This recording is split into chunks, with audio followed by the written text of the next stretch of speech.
Welcome on stage, Paul Schwarzenholz.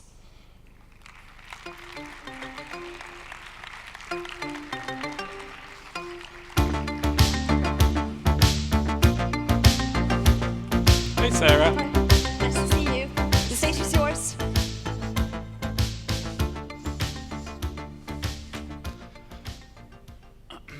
Hello, everybody. My name is Paul. I'm one of the founders of Flaconi, a German online perfumery. And I was asked to say a few words about how you can get successful in German e-commerce. So that's what I'm going to do. If you have any questions, you can just interrupt me. So I will say a few words about the Flaconi story, what we do, where we come from, what it takes to succeed in German e-commerce, and what we do now, because I'm not at Flaconi any longer. Maybe we start with a small video, because this explains best what we do. It's a TV advertisement that we did. I'm sorry that it's in German, but I think you will get the mood about our brand. You will see kind of what we do and what we sell. So if the video can start now. Markenparfüm, Make-up und Pflegeprodukte. Eine Welt voller Farben und Düfte, die Sie lieben. Ihre Favoriten? Ganz einfach online nachbestellen. Schnell und kostenlos geliefert. Das lohnt sich. Jetzt bei flaconi.de bestellen und 2 Gratisproben sichern.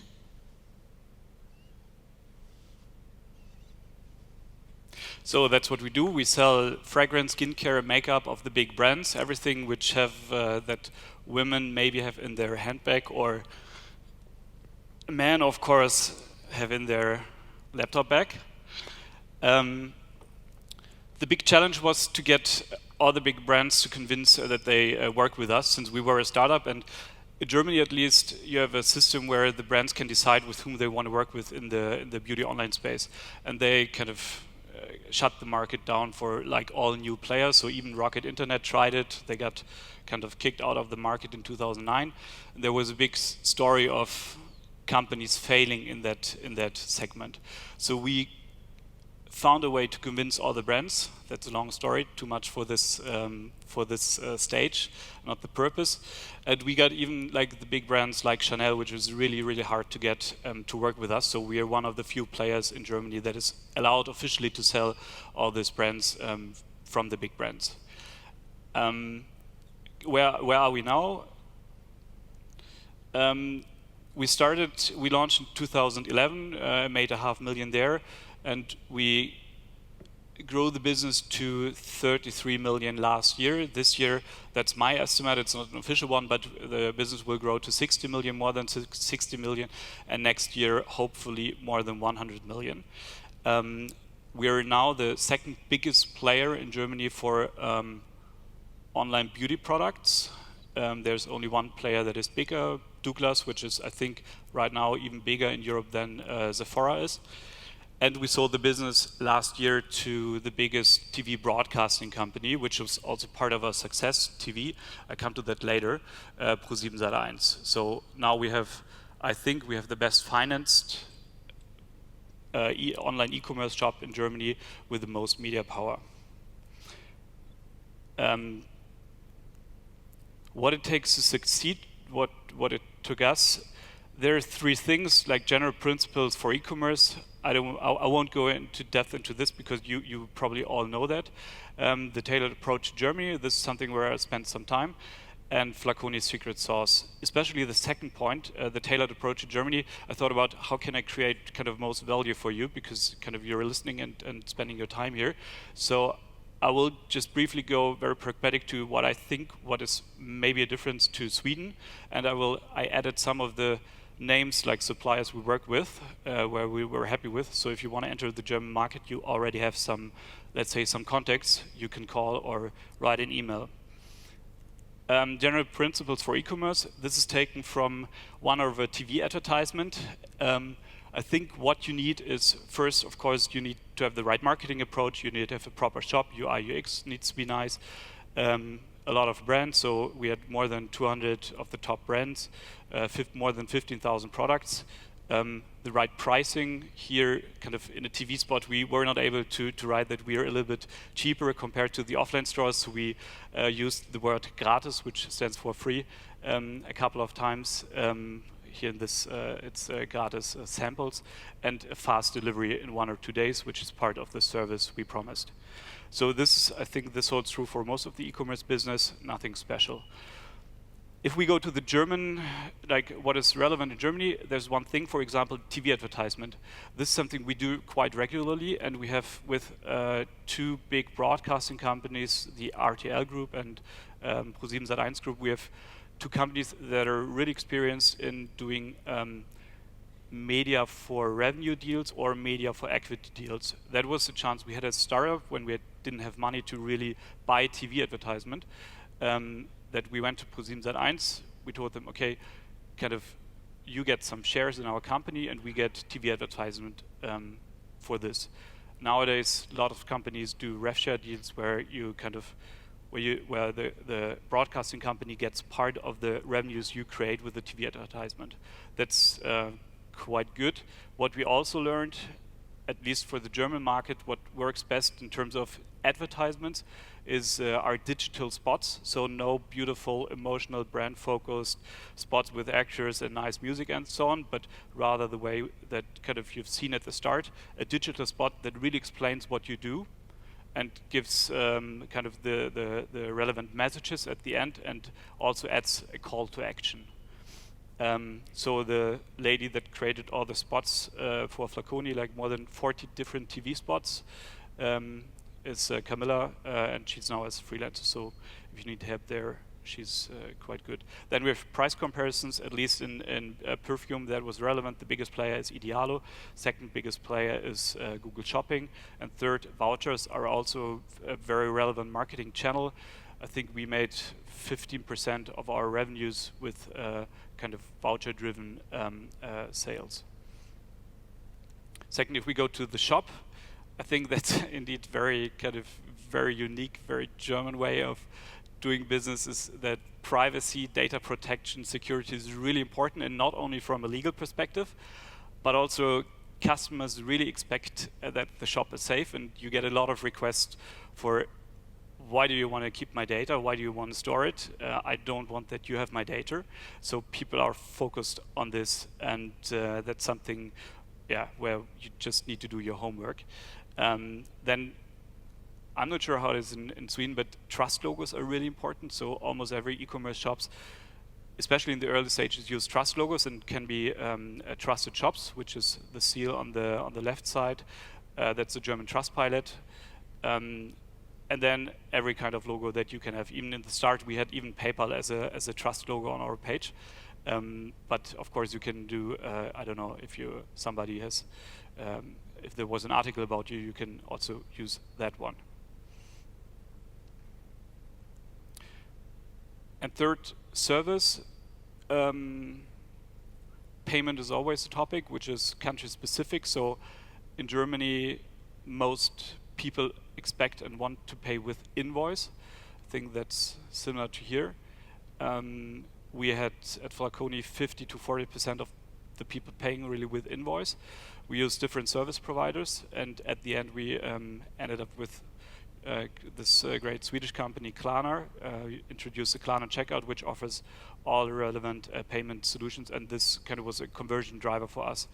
When we switched from no invoice to invoice, we increased conversion by, let's say, 30–40% at that time. Then we have the fast and reliable delivery. So in Germany, you always kind of, people expect that you deliver within 1 day. They're used to the Amazon standard, and it's increasing. So Amazon right now introduced in Berlin and Munich even a one hour delivery. So customers are really used to this, and if it's not within 24 hours, people start to write emails in customer service. So the most important carriers are DHL and Hermes. Hermes in that case, not Hermes. And fulfillment providers could be DocData and Avato, for example. What's, let's say, the Flaconi secret sauce? So in 2012, when we started our business in 2011. In 2012, it was the first time that we almost got bankrupt because we had no money and it was really, really tough to get financing for our business. So we had to find a way how we can improve our business, make more revenues, make more profit without just doing the rocket way and throw money on the people. So we had to understand what our customers think the instant they do. And the challenge was for us that actually we had no clue. So I, as an MD, I think the most input I got from customers, direct feedback, was either I ordered myself or some kind of people from my family called me and said, okay, this is not working, and this could be nicer. And this held true for most of the people in the company. So developers do not know what is relevant for the customer and don't get direct feedback. And we had no money to buy new people. So what we did at that time, I pulled out a tool I learned got to know at Bain & Company, where I worked beforehand, NPS, Net Promoter Score. We asked at different touch points how likely are you to recommend Flaconi to a friend or family. We then took the data, put it into the classes of detractors 0 to 6 or promoters 9 to 10, and then worked with the data. This is a difference to what most e-commerce companies do that I know. We measured this we asked not only at the end of the customer journey, but at different steps of the customer journey. So we asked, for example, directly after the checkout in the browser on the success page, and asked the people there. We got really a lot of feedback related to the checkout process and to the shop, which helped us to really improve the conversion. I come to that later. We asked after people received the package. We asked after close customer service interactions. We asked even when people did not buy, so in abandoned cart emails, and received around 100,000 comments in 4 years, and read through the comments every day and tried to find out, is this something where we need to act immediately, or where we need to make a small improvement project out of it. And we did that on a really daily basis. So once a week, on a daily basis, looking through it, and once a week meeting with different departments and then derive development projects. And that's, from my perspective, is probably the biggest driver of our success. What we, for example, got out of this on the left-hand side, the little wins reduced, for example, packaging efforts. So we had a very nice package at the start with silk paper, handwritten greeting cards, and, a very emotional package. And we found out when we sent a package without this stuff, just a very normal, nice standard package with branding outside, but no silk paper ribbon band and so on, that the NPS score was exactly the same for both type of packages. So we just took that out and saved a lot of money. Or we identified a massive invoice bug that our service provider before Klarna said all customers, existing customers that had ordered a couple of times, after 1 year, they set them to a new customer, so they couldn't buy with invoice. And this was a big conversion, hamper at that time. And I think we lost a lot of customers because we made this mistake. And then we had some big wins. For example, we developed the new shop. So we got constant feedback at the start that our shop is too slow. It's something we knew ourselves because it was not a pleasure to order in our shop. But when we got the feedback from customers all the time, and we even had a screen in our office and in the kitchen where the comments came live in. So everybody in the team saw that the customers wrote, your shop is really, really slow. It's a pain to order in your shop. I did it because I got a voucher, but it's really painful. It took 45 minutes to order. Then you can't close your eyes. And then we started to develop a new shop, and probably you all know how much effort it is to just develop a new shop and implement it. We changed the pricing based on the feedback.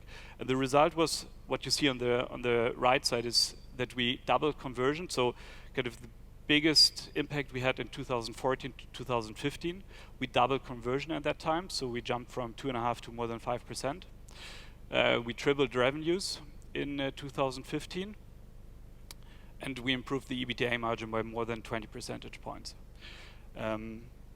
So that was our last year at Flaconi, 2015, and we think that it's NPS was a big driver for that. So what's now? So we left, my co-founder and me left the company in March this year after 12 months of kind of a handover period to the new owners. And because we believe that kind of NPS is really a great driver for business to get more successful and to get closer to the customer. That's what we do now, let's say, full time. We had some challenges after we collected like more than 1,000 comments a day to really go through the data and derive actions from that. We try to find a software for it. So what we do now is we build NPS as a software as a service with which e-commerce companies and all other types of business can easily collect feedback across different channels, email, browser, in-app, SMS, whatever, at different touch points, understand what the customer writes, so have the analytics behind it, and then also action based on the feedback, because this is something not only kind of just getting the data is not enough, you really need to work and close the loop to the customer or within the organization.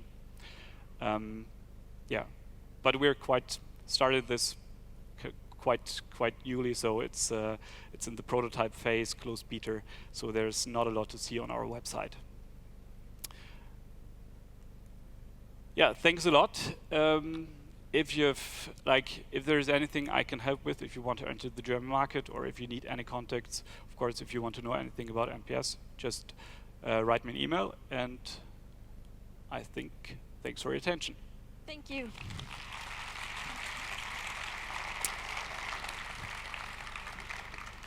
Any questions from Louise, Søren, or Jeremy? Yeah, while we do that, we want to show you a new Mentimeter question, which is what is the next country you're planning to expand to? So, yeah, if we can have that up. Yeah, I see someone has already answered. So I had a question. I got stuck on the detail where you said the trust logos were really important in Germany. Have you done testing to see if it converts, or how do you know that it's yeah? Because here I've seen some that online retailers that done some tests and they didn't really show any difference. So I'm just curious about that detail. I think we did it at the start, especially when we were a new online shop, nobody knew us in the market. Then it built trust when we just use other brands. And we didn't measure at that time, but we knew from other online shops like, I don't know, Mrs. Specs, for example, who did that even the paper logo increased conversion. So that's kind of a reason why we try to get as many brands as possible on our website. Even like if, I don't know, a magazine like Brigitte or Gala or Petra wrote something about us, we put the logo on our website. It's also one of the reasons why TV is a big driver, at least at the start, because people think, and it's not only the customer, but also suppliers, for example, think if you're doing TV, then you're a big player, which was an interesting experience for us when we started TV advertisement. And we made, I don't know, in that year, maybe 200,000 euros per month. Then suppliers started to call us, like literally after the first TV spot was sent, a supplier called us and said, okay, we didn't know that you're that big. We come next week and we make some marketing cooperations. And that was a good driver. Søren? Yeah, Paul, I'm just a personal reflection from your side. Why do you think it's so important for the German market in regards of personal data and data compliancy?